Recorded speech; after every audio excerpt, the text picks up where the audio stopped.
Polyarmory is genuinely such a cool game, but honestly, the first thing I want to talk about is the team behind it. A friend recommended it to me after seeing me play Date Everything and said, Bug. Similar to Date Everything, if you wanted to whip out the French maid outfit again, there is a game that features yours truly, called Polyarmory, High Caliber Love.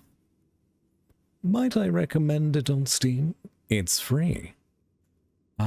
Think Date Everything, except if the devs weren't cowards and allowed you to date firearms. which, yeah, that alone sold me.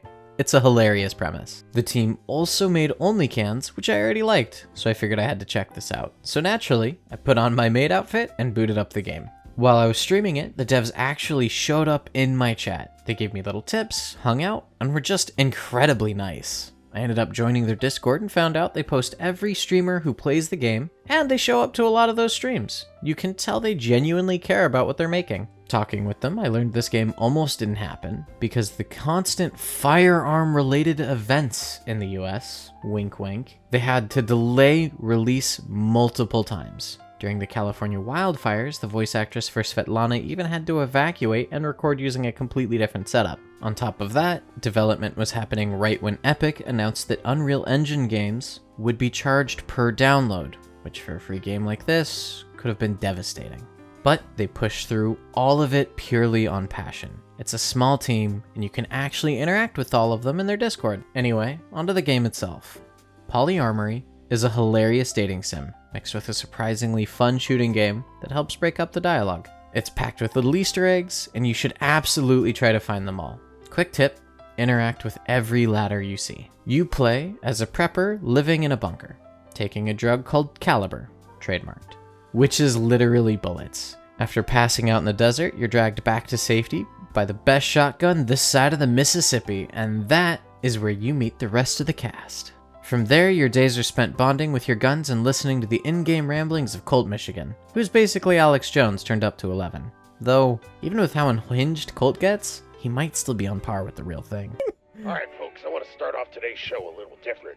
I'm gonna tell a story. So, back whenever I was a kid, my daddy called me into a shop one day, and he told me to bring him a beer and a Phillips head screwdriver. So I grabbed him a beer out of his fridge and looked at his desk, and there were 2 screwdrivers, and I grabbed the one on the right and brought it to him.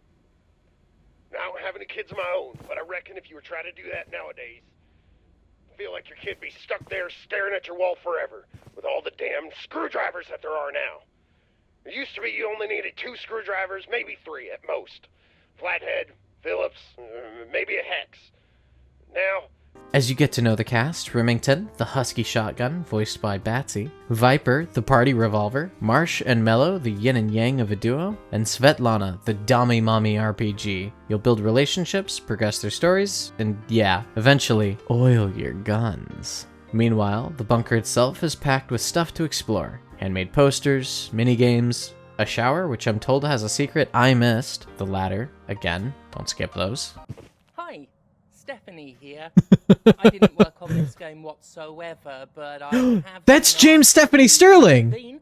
...on the behalf of the developers to see if I can't talk you down from this situation. Figuratively talk you down, of course, not literally, because you're not up in any sense of the word, since you can't climb the ladder. The Radio, an hour-long documentary. The only TV channel that shows the same documentary again and again. The Welcome Foundation Limited presents